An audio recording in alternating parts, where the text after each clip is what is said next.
ਨਵੇਂ ਸੇਜ ਵੜਾਏ ਸਭ ਨੂੰ ਮੈਨੂੰ ਵੇਖਦਿਆਂ।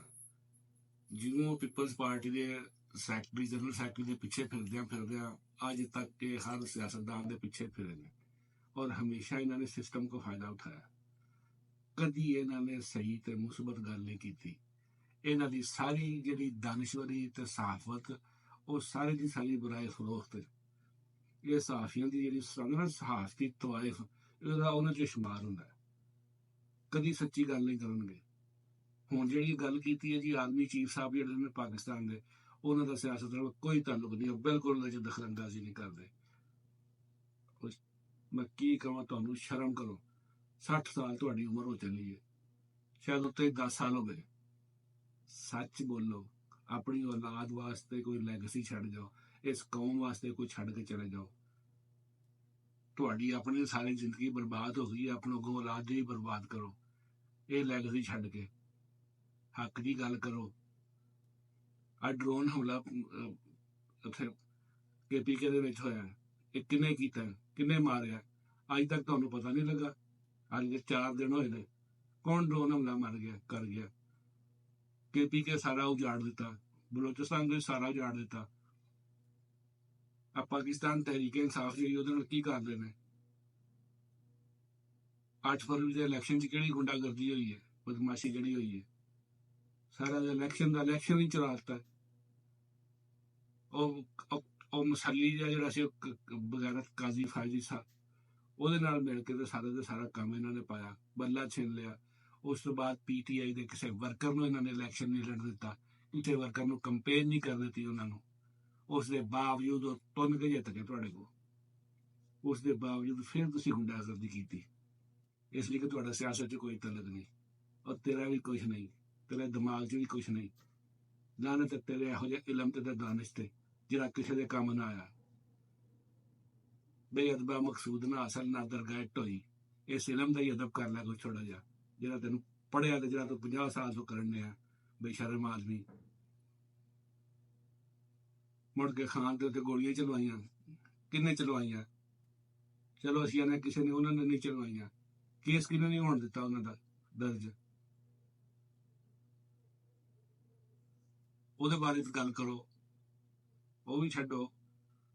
ਉਹਨੂੰ ਜੇਲ੍ਹ 'ਚ ਬੰਦ ਕੀਤਾ ਹੈ।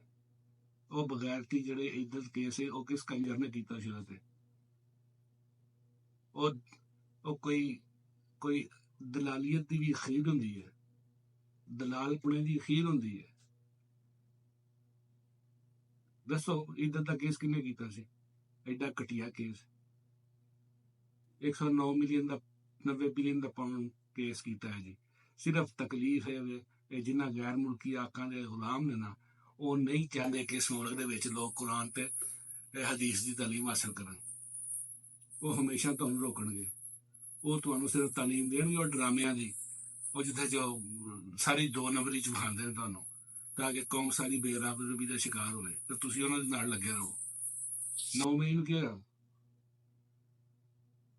ਉਹ ਫਾਲਸ ਫਲੈਗ ਆਪਰੇਸ਼ਨ ਜਿਹੜਾ ਸੀ ਉਹ ਕਿਹਨੇ ਕੀਤਾ? ਸਿਆਸਤ ਨਾਲ ਤਾਲੁਕ ਕੋਈ ਨਹੀਂ।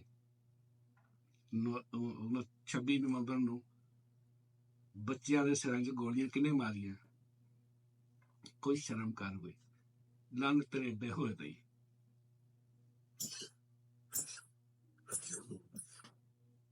ਅੱਜ ਤੱਕ ਕੀ ਹੋਣ ਡਿਆ? ਸਾਰੀ ਦੁਨੀਆ ਦੇ ਅਦਾਲਤਾਂ ਦੀ ਭੈਣ ਨੂੰ, ਅਦਾਲਤਾਂ ਨੇ ਠੋਕਰਾ ਦਿੱਤਾ। ਅਦਾਲਤਾਂ ਨੂੰ ਹਰ ਥਾਂ ਤੇ ਟੱਟੂ ਤੇ ਬਰਾਏ ਫਰੋਖਤ ਮਾਲ ਲਿਆ ਕੇ ਬਿਠਾਤਾ।